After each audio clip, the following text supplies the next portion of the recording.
Vous trouverez tous votre passion. Et ta passion est un cadeau du ciel.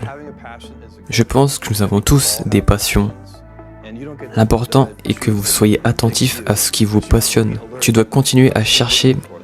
C'est un excellent cadeau pour vous, parce qu'il vous guidera et vous permettra de comprendre le but de votre vie. Vous pouvez avoir un emploi, vous pouvez avoir une carrière, vous pouvez même avoir une vocation. Le mieux est d'avoir sa propre vocation. Quand tu trouves quelque chose que tu aimes, cela n'est plus seulement un travail pour vous. La plupart des enfants et des adultes, en fait, je sais déjà ce qui me passionne à maintes reprises. Je ne pense pas qu'il soit si difficile de trouver quelque chose qui vous passionne.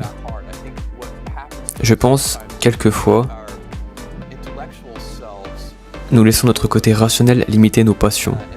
C'est ce que nous devons essayer d'éviter. L'un de mes emplois en tant que président d'Amazon c'est d'encourager les gens à être plus courageux. Les gens ont tendance à se soucier des choses qui n'ont pas encore réussi. C'est normal d'être humain, c'est parfois très utile. Mais il n'est pas facile pour les gens d'être audacieux. Je dois les encourager à faire. Quand tu le fais ardemment, bien sûr, il y aura de nombreuses tentatives expérimentales. Nous ne savons pas comment réussir ces tentatives. Tentatives expérimentales, fondamentalement, est basée sur un échec, mais sur quelques succès notables. Un succès remarquable dépassé d'innombrables fois d'échecs. Tout comme mon AWS est un exemple. Peut-être que Kindle et Prime font maintenant partie de notre entreprise. Ces exemples de succès et d'échecs nous permettent de réaliser qu'il est utile d'essayer ardemment et ces succès peuvent composer beaucoup de dépenses. J'ai personnellement dépensé des milliards de dollars sur Amazon pour échouer. C'est un nombre réel et des milliards de dollars ont été payés pour l'échec. Et vous vous souvenez peut-être de Pets.com ou de Carlsbad. Ces produits et services infructueux. Mais cela n'a pas d'importance. Il est important qu'une entreprise ne cesse d'essayer, ou une entreprise qui n'ose pas accepter l'échec. Ce doit être un résultat très tragique à la fin. Tous ceux qui peuvent faire ça, c'est tenez-vous-en aux avantages actuels du marché. Et les entreprises qui osent essayer, et les tentatives à grande échelle des entreprises qui osent essayer. Je ne suis pas d'accord avec la vente de l'entreprise. C'est quelque chose à faire quand tu es vraiment désespéré. Je pense que les gens travaillent souvent à l'envers. Une vie professionnelle sans équilibre, vous avez 24 heures sur 24, mais les arrangements peuvent être compliqués. Vivre très misérablement et consommer beaucoup d'énergie sans signification. Alors tu dois essayer, trouver votre équilibre. Je pense que la plupart des gens, il s'agit de savoir si cela a du sens. Les gens veulent savoir que ce qu'ils font est intéressant.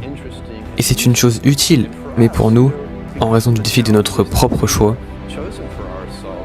nous essayons dur à l'avenir. C'est une chose très intéressante pour les personnes qui pourraient être intéressées par cela. Nous devons être agiles et forts. Il faut donc prendre des risques et réagir et innover rapidement. Essayer de nouvelles choses rapidement. C'est la meilleure stratégie pour l'avenir. Ensuite, nous devons toujours nous fier aux possibilités futures. Si vous ne comptez pas sur la possibilité de l'avenir, l'avenir vous engloutira.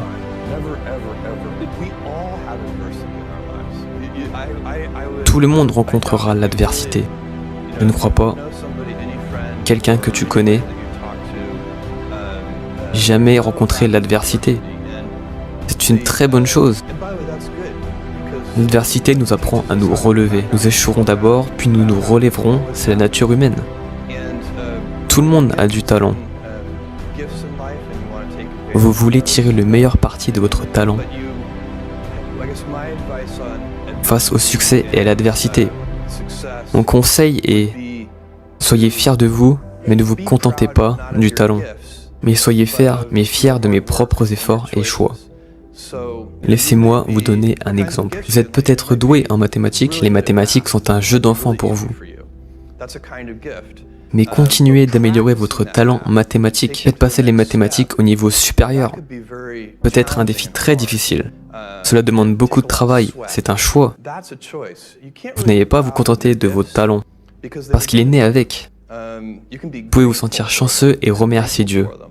Mais si tu choisis de travailler dur, vous choisissez d'aller vers des objectifs plus difficiles. C'est ce dont tu peux être fier. Le seuil pour inventer de nouvelles choses est assez élevé, car les besoins et les changements du monde sont très complexes. Vous devez être un expert dans votre domaine. Je veux apprendre à partir de zéro et continuer à apprendre, jusqu'à devenir un expert dans un certain domaine. Mais en même temps, cela peut être la raison pour laquelle vous êtes limité par vos propres connaissances. Cependant, les inventeurs doivent posséder de telles capacités contradictoires et en même temps avoir des connaissances professionnelles considérables. Devenir un expert et en même temps maintenir le point de vue du débutant. Se tenir vraiment du point de vue du débutant, bien qu'ils soient déjà des experts dans ce domaine. Il n'y a pas de raccourci vers le succès. Tu dois avancer que pas à pas. Je ne veux pas prendre de raccourcis, mais il faut être passionné pour avancer. Penser est facile, transformer une idée en un produit réussi est la chose difficile. Dans ce processus, de nombreux processus nécessitent une persévérance et une détermination considérables. Alors je dis souvent aux gens, ceux qui veulent être entrepreneurs,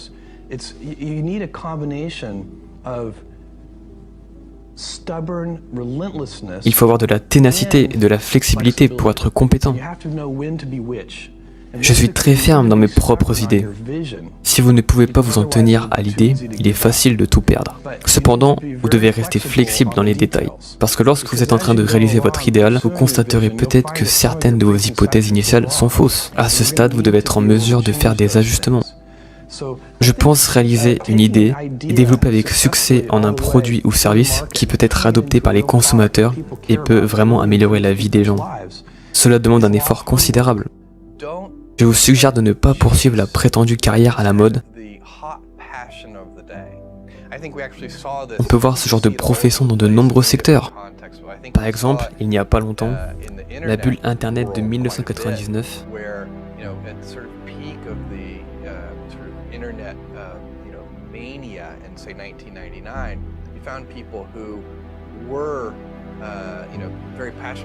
vous pouvez voir beaucoup de monde quitter son emploi d'origine, passer à Internet, tout comme l'engouement pour l'or en 1849. Si vous regardez sérieusement l'histoire de 1849, on sait que de nombreuses personnes viennent en Californie les unes après les autres pour de l'or. Certains d'entre eux étaient même médecins à l'origine, mais à abandonner sa carrière de médecin pour chasser l'argent, cette approche ne réussira presque jamais. Même s'il réussit, cela ne dépendra pas que des finances du gouvernement et d'autres facteurs. Cela dépendra peut-être simplement des finances publiques, etc. Je ne pense pas que ce genre de pratique puisse enfin avoir un sentiment d'accomplissement. Vous devez vous comprendre clairement. Je pense personnellement qu'un bon moyen c'est d'imaginer que vous vivez jusqu'à 80 ans. Regardez en arrière sur la vie. Vous voulez minimiser les regrets de la vie. Cette méthode vous aide à prendre des décisions de carrière ou des décisions relatives aux relations familiales. Prends-moi comme exemple, j'ai un fils de 14 mois. Quand j'aurai 80 ans, bien sûr je voudrais continuer à le regarder grandir. Je ne veux pas le regretter quand j'ai 80 ans. Regretter de ne pas avoir fait ça et tous les précieux souvenirs avec mon fils. Tu peux imaginer une autre chose que je veux suggérer à tout le monde. Il est toujours préférable de juger dans une perspective à long terme. Cela peut être un peu contradictoire. Il y a actuellement une croyance que de nombreuses personnes ont adoptée pour appeler vivre dans le présent, même si je ne suis pas d'accord avec ça. Au lieu de cela, je pense que les gens devraient toujours faire des plans à long terme pour prévenir l'avenir. Si vous pouvez le faire, vous obtiendrez le sentiment ultime d'accomplissement. C'est juste ma méthode personnelle. Je pense que chacun devrait trouver un moyen pour lui-même. Il existe de nombreuses façons d'y parvenir. Vous devez trouver la méthode la plus appropriée.